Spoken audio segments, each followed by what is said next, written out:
Indo-British Advanced Pain Clinic, Noppimayam Surgery Duram. For appointments, 9155515563.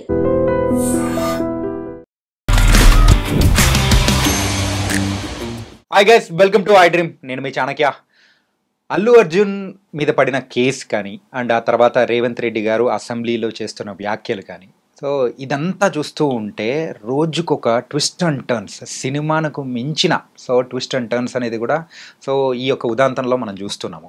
దీనికి end card పడేది ఎప్పుడా అని చెప్పేసి రాష్ట్ర ప్రజలే కాదు, అందరూ మన దేశంలో ఉన్న చాలామంది కూడా వెయిట్ చేస్తున్నారు. అసలు దీనికి ఎండ్ కార్డ్ ఎప్పుడు పడుతుంది, అసలు ఈ యొక్క ఉదాంతం అనేది ఇంకా ఎన్ని ట్విస్ట్ అండ్ టర్న్స్ తీసుకెళ్లే అవకాశం ఉంటుంది, మరి మెయిన్గా సినీ ఇండస్ట్రీ మీద, తెలుగు సినీ ఇండస్ట్రీ మీద దీని ప్రభావం ఎలా ఉండబోతుంది, వీటన్నిటి గురించి ఇప్పుడు మనతో మాట్లాడడానికి సీనియర్ జర్నలిస్ట్ అలాగే ఫిలిం క్రిటిక్ అయిన భరద్వాజ్ గారు ఇప్పుడు మనతో పాటున్నారు. మరి సార్ని అడిగి తెలుసుకుందాం.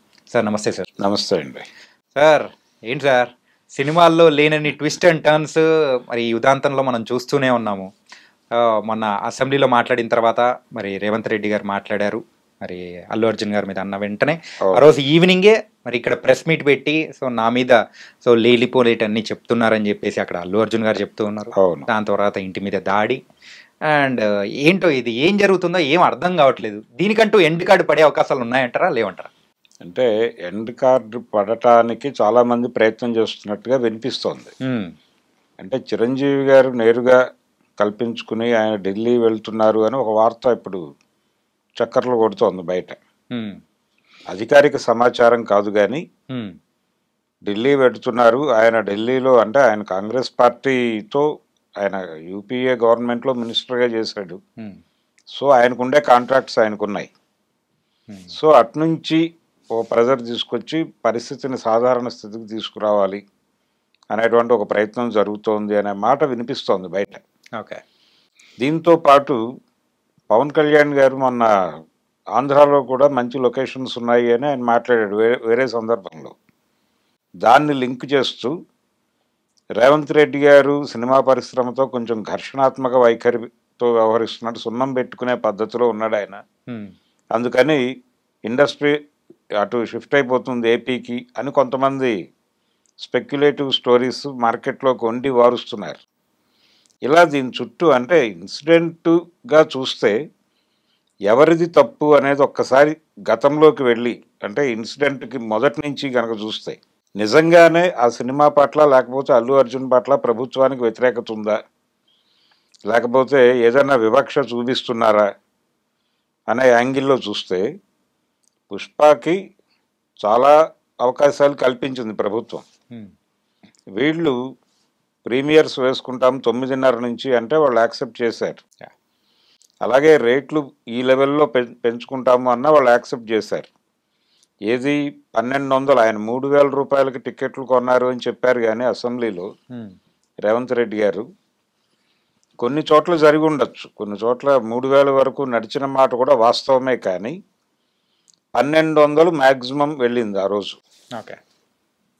బహుశా ఆ థియేటర్లో అల్లు అర్జున్ వస్తున్నాడు అనేటువంటి దాన్ని కూడా మిక్స్ చేసి 3000 దాకా అమ్ముంటారేమో తెలియదు. ఆన్లైన్లో బుక్ చేసుకున్న వాళ్ళు మాత్రం 12-15 మధ్య నడిచింది. కొన్ని థియేటర్ల దగ్గర 2000కి వెళ్ళటము చూశాను నేను. సినిమా ఇంకా పర్మిషన్ రాకముందే 3000కి అమ్మిన థియేటర్లు కూడా చూశాను.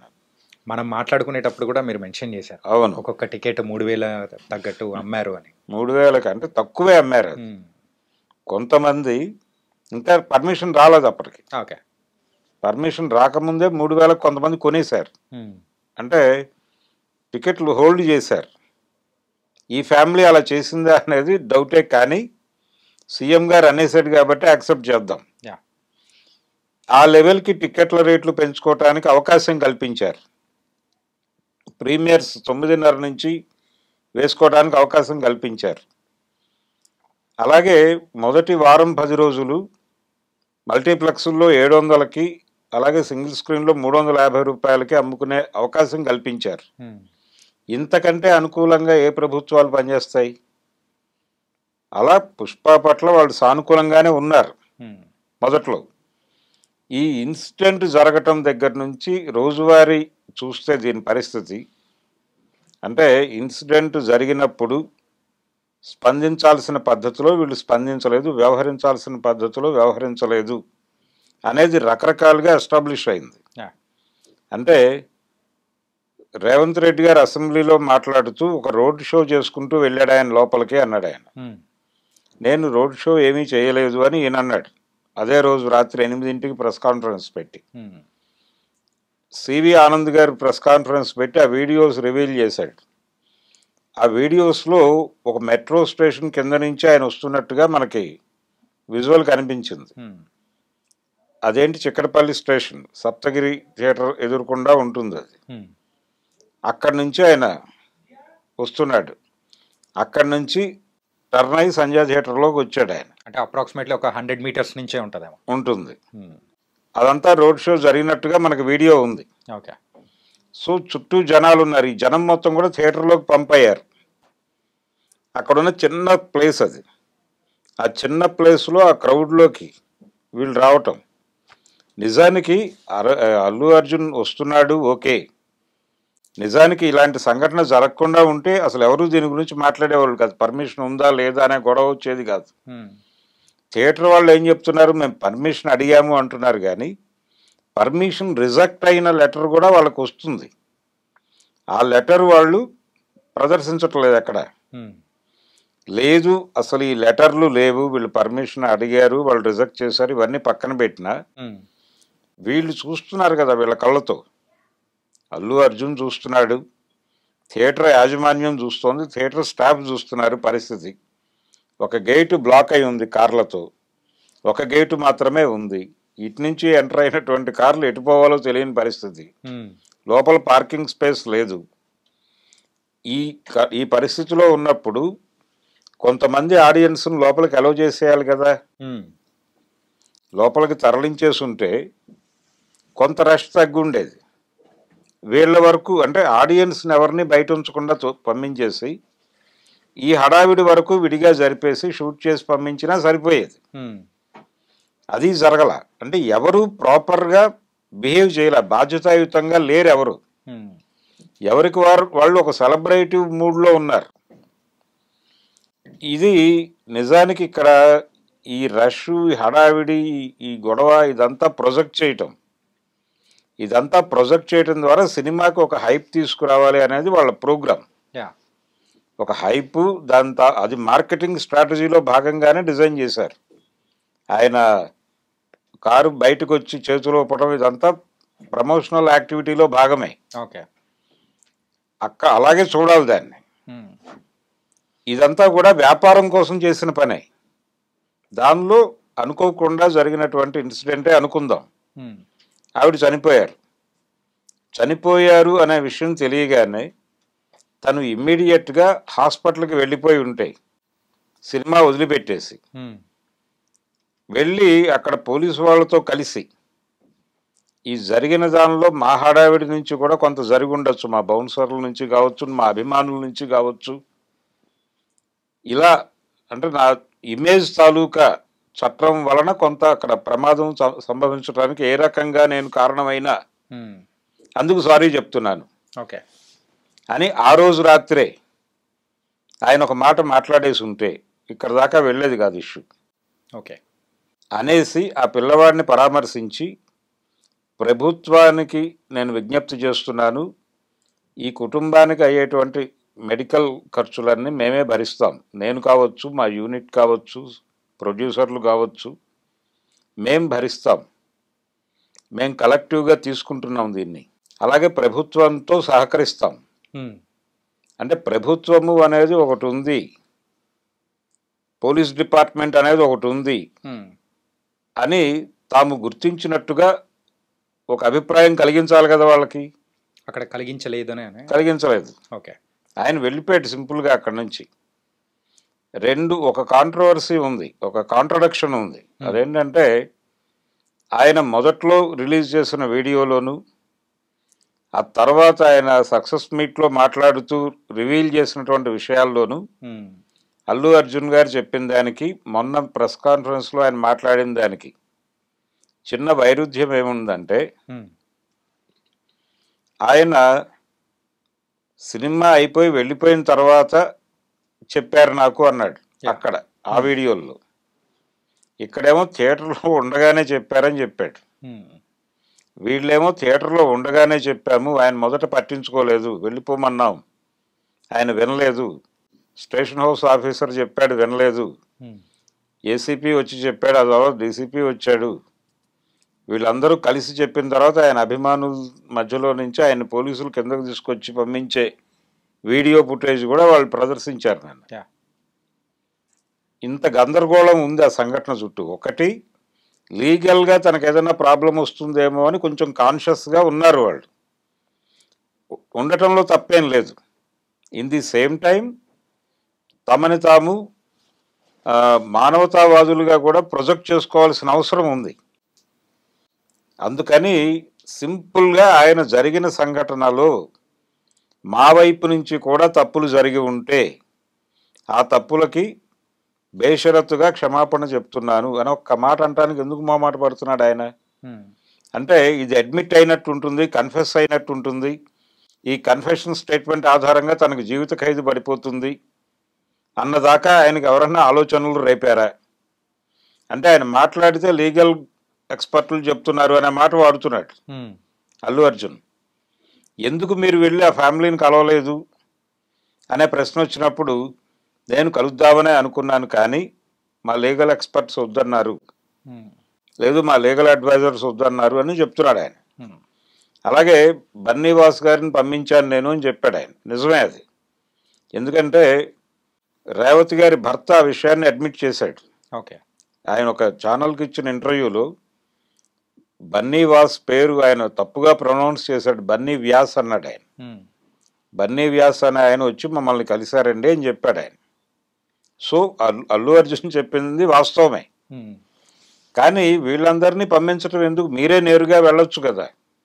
అయితే బన్నీవాస్ తనతో అన్నాడట, మీరు ఇక్కడికి వస్తే మళ్ళీ ఇక్కడ రష్ క్రియేట్ అవుతుంది, అది ఇంకొక ఇబ్బందికి దారి తీయవచ్చు అని.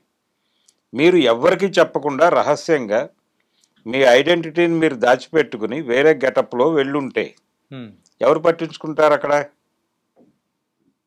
వెళ్ళి ఒకసారి పరామర్శించి వచ్చేయచ్చు కదా. అలాగే ఇమ్మీడియట్గా పోలీస్ ఆఫీసర్లను కలిసి, అలాగే సినిమాటోగ్రఫీ మినిస్టర్ని కలిసి, వీళ్ళందరూ మీ టికెట్లు రేట్లు పెంచుకోవటానికి, షోస్ వేసుకోవటానికి పర్మిషన్ ఇచ్చిన వాళ్ళు కదా. వెళ్ళి మీరు చాలా హెల్ప్ చేశారండి, ఈ ఇన్సిడెంట్ అనుకోకుండా జరిగింది, దీనిలో మా తప్పు కూడా ఉండొచ్చు, మీరు దర్యాప్తు చేయండి, మేము మీతో సహకరిస్తాం, అలాగే ఈ సహాయ చర్యల్లో కూడా మేము కూడా పార్టిసిపేట్ చేస్తాం, మీరు మాకు రూట్ మ్యాప్ ఇవ్వండి, మీ ఆధ్వర్యంలో ఒకసారి సీఎం గారిని కూడా కలుద్దాం అనే మాట అనేస్తుంటే అయిపోయేది కదా ఆ రోజే. ఓకే, క్లోజ్ అయిపోయేది. ఇక్కడ ఒక రకమైనటువంటి గందరగోళం. ఈ గందరగోళం మధ్యలో ప్రతిపక్షాలు ఎంటర్ అయినాయి. అంటే బీఆర్ఎస్ అండ్ బీజేపీ రెండు ఎంటర్ అయినాయి. ఎంటర్ అయ్యి అల్లు అర్జున్ అరెస్ట్ మీద కేటీఆర్ ట్వీట్లు చేయుట, ఈ వ్యవహారాలన్నీ నడిచినాయి. అవన్నీ మాట్లాడాడు ఆయన అసెంబ్లీలో. అంటే ఆ టైంలలో కూడా ఏమన్నారంటే ఒక అంటే ప్రీ రిలీజ్ చేసేటప్పుడు సో సీఎం పేరు మర్చిపోవడం వల్లనే ఇది కూడా ఒక కక్ష సాధింపు చర్య అనేది ఉన్నారు. ఇవన్నీ వచ్చేస్తున్నాయి. ఇవన్నీ ఎక్కడి నుంచి వచ్చినాయి? పొలిటికల్ సర్కిల్స్ నుంచి వచ్చిన మాటలు. అది ఆయన హర్ట్ అయితే హర్ట్ అయి ఉండొచ్చు గాక, ఆ ఈవెంట్ లైవ్ లో చూసుంటాడు అనుకుందాం సీఎం గారు, ఇదేంటి నా పేరు మర్చిపోయాడు ఈయన అని హర్ట్ అయితే హర్ట్ అయి ఉండొచ్చు. తప్పేం లేదు, హర్ట్ కాకూడదు అనేమీ లేదు. ఎవరైనా గాయపడచ్చు, ఆయన కూడా గాయపడ్డాడనే అనుకుందాం, మనిషే కాబట్టి. పడటం తప్పేం కాదు, కానీ దాని గురించి ఎక్కువగా మాట్లాడటం, జరిగిన ఇన్సిడెంట్ ఉంది కదా ఇక్కడ, ఇన్సిడెంట్ లేకుండా ఆయన ఏదైనా చేస్తే అప్పుడు మాట్లాడాలి. జరిగిన ఇన్సిడెంట్ మీద మీరు చేసినటువంటి యాక్టివిటీలో ఎక్కడా కూడా ఫెయిర్గా లేదు, గందరగోళమే ఉంది. ఓపెన్గా మాట్లాడాలంటే అల్లు అరవింద్ గారు కూడా గవర్నమెంట్ పర్మిషన్ తీసుకుని వెళ్ళి చూశాను అని చెప్పాడు ఆయన. అక్కర్లేదు, స్ట్రైట్ అవే వెళ్ళి పరామర్శించడానికి ఎందుకు ఇబ్బంది పడాలి? ఇంకొక మాట అన్నాడు అల్లు అర్జున్. ఆయన ఏమన్నాడంటే, గతంలో చిరంజీవి గారి సినిమాలు రిలీజ్ అయిన సందర్భంగా రష్లో చనిపోయినప్పుడు, లేకపోతే పవన్ కళ్యాణ్ గారి సినిమాలు రిలీజ్ అయినప్పుడు రష్లో ఎవరైనా గాయపడిన సందర్భాల్లోనూ నేను కూడా వెళ్ళి వాళ్ళని చూడటానికి ప్రయత్నం చేశాను అన్న మాట ఒకటి దొర్లింది. మరి అంత ఇది ఉన్నవాళ్ళు, అంత కన్సర్న్ ఉన్నవాళ్ళు, మీ సినిమాకి సంబంధించి జరిగిన సంఘటనలో మీరు అలా ఎందుకు వెళ్ళి పరామర్శించడానికి మొహమాట పడ్డారు? ఎందుకు మీరు ఇబ్బంది పడటమే అది. అంటే అక్కడికి వెళ్తే ఏదో జరుగుతుంది అని. ఎందుకు జరుగుతుంది, జరగకుండా ఉండేలాగా మనం ఎలా వెళ్ళాలి అనేది ప్లాన్ చేసుకోవాలి కదా మీరు. వెళ్ళటం అనేది మన బాధ్యత. అది ప్రపంచానికి తెలియకుండా వెళ్ళాలి. ఇప్పుడు జరిగిన ఇన్సిడెంట్లో బయటకు వచ్చినటువంటి ఇంకొక విశేషం ఏమిటంటే, సంధ్యా థియేటర్కి అల్లు అర్జున్ వస్తున్నాడు అనే విషయాన్ని ఆయన అభిమానుల సర్కిల్స్లో, గ్రూప్స్లో ఇన్ఫర్మేషన్ కమ్యూనికేట్ అయింది. సో వీళ్ళందరూ అక్కడికి మొబిలైజ్ అవటానికి ఒక రకంగా ఈయన పిఆర్ టీం కృషి చేసింది. ఇది ఎంత వాంటెడ్గా, డిజైన్డ్గా జరిగినట్టుగా కనిపిస్తోంది. దీన్ని ఎందుకు యాక్సెప్ట్ చేయటం లేదు అంటే, అక్కడ వాస్తవంగా ఉన్న ప్లేస్ ఎంత, మనం చేయవలసిన పని ఏమిటి? మీరు అసలు ఏమీ చేయకుండా సైలెంట్గా థియేటర్లోకి వెళ్ళిపోయి సడన్గా ఒకసారి ఇంటర్వెల్ తర్వాత వెళ్ళి ఆ వేదిక మీద నిలబడి ప్రేక్షకులతో మాట్లాడేసి ఎలా ఉంది సినిమా అనేసి కాసేపు ఒక 10 నిమిషాలు ముచ్చటించి వచ్చేస్తే అయిపోయేది కదా. అది చేయలే. జనరల్గా జరిగే ప్రొసీజర్ అది. ఈ రోడ్ షో కార్యక్రమాలు ఏ హీరోలు చేయరు. రోడ్ షో జరిగిందని వీడియోస్ విడుదల చేసేసిన తర్వాత ఇంకా దాని గురించి ఇష్యూ లేదు. ఆయన చేయలేదని చెప్పాడు, ఈయన చేశాడని చెప్పాడు, వీడియో సాక్ష్యం ఉంది, అక్కడ క్లియర్ కట్గా ఉంది. వాళ్ళు చెప్పిన ప్రతి మాటకి వీడియో ఫుటేజ్ చూపించారు దాదాపుగా. ఒకే ఒక్కదానికి వీడియో చూపించలేకపోయారు. అదేమిటంటే, థియేటర్లో ఆయన కూర్చుని ఉండగా స్టేషన్ హౌస్ ఆఫీసర్ వెళ్ళి కమ్యూనికేట్ చేసింది, ఆయన రిజెక్ట్ చేసింది. ఆ తర్వాత డీసీపీ వెళ్ళి మాట్లాడింది, దీనికి సంబంధించిన వీడియో ఫుటేజ్ లేదు అని చెప్పారు వాళ్ళు. అంటే అది థియేటర్ లోపల జరిగిన వ్యవహారం కాబట్టి. బయట జరిగిన వాటి అన్నిటికీ ఫుటేజ్ ఉంది వాళ్ళ దగ్గర. మొత్తం ఒక ఆర్డర్లో పెట్టి మరీ ప్రదర్శించారు. అలాగే బౌన్సర్లు దురుసుగా ప్రవర్తించి ఉంటే దాని మీద కూడా చర్చ జరిగింది నిన్న. అది కూడా అడ్మిట్ చేసి ఉండాల్సింది ఆయన. నా వైపు నుంచి జరిగిన పొరపాటుగానే అర్థం చేసుకోండి దాన్ని. బౌన్సర్లు దురుసుగా ప్రవర్తించి ఉంటే ఇవన్నీ అడ్మిట్ చేసేసి ఉంటే ఇమ్మీడియట్గా ఆయన హంబుల్గా అయిపోయేది, ఇష్యూ లేదు. ఎందుకు పెంచుకుంటూ పెడుతున్నారు, ఎవరున్నారు దీని వెనకాల అంటే వీళ్ళ వైపు నుంచే కనిపిస్తోంది. వీళ్ళు ఎప్పుడైతే సాచివేత ధోరణిలో పెడుతున్నారో అవతల వైపు రకరకాలుగా మాట్లాడటం మొదలైపోతుంది. ఇప్పుడు ఈయన కంటెస్ట్ చేస్తున్నాడు గవర్నమెంట్తో ఒక యుద్ధానికి సిద్ధమవుతున్నాడు అల్లు అర్జున్ అన్న టోన్లో ప్రొజెక్ట్ అయ్యే విషయం వెంటనే రేవంత్ రెడ్డికి వ్యతిరేకంగా ఉన్నటువంటి పార్టీలన్నీ ఈయన వెనక మొబిలైజ్ అవుతున్నాయి. రేవంత్ రెడ్డికి వ్యతిరేకంగా మాత్రమే కాదు, కాంగ్రెస్కి వ్యతిరేకంగా బీజేపీ ఈయనకు అనుకూలంగా మాట్లాడటం మొదలుపెట్టింది. బీఆర్ఎస్ అయితే టోటల్గా వెనక నిలబడినట్లుగా కనిపిస్తోంది. ఒక పొలిటికల్ ఐక్య సంఘటన ఏర్పడిపోయింది ఇక్కడ.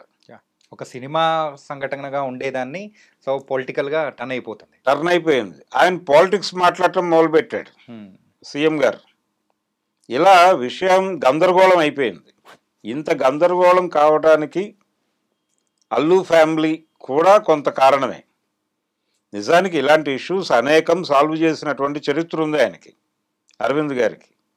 ఈ విషయంలో ఎందుకు ఇంత గందరగోళం అయ్యాడు ఆయన అనేది ప్రశ్న. అందుకని ఇది పరిష్కారం అయిపోతుంది.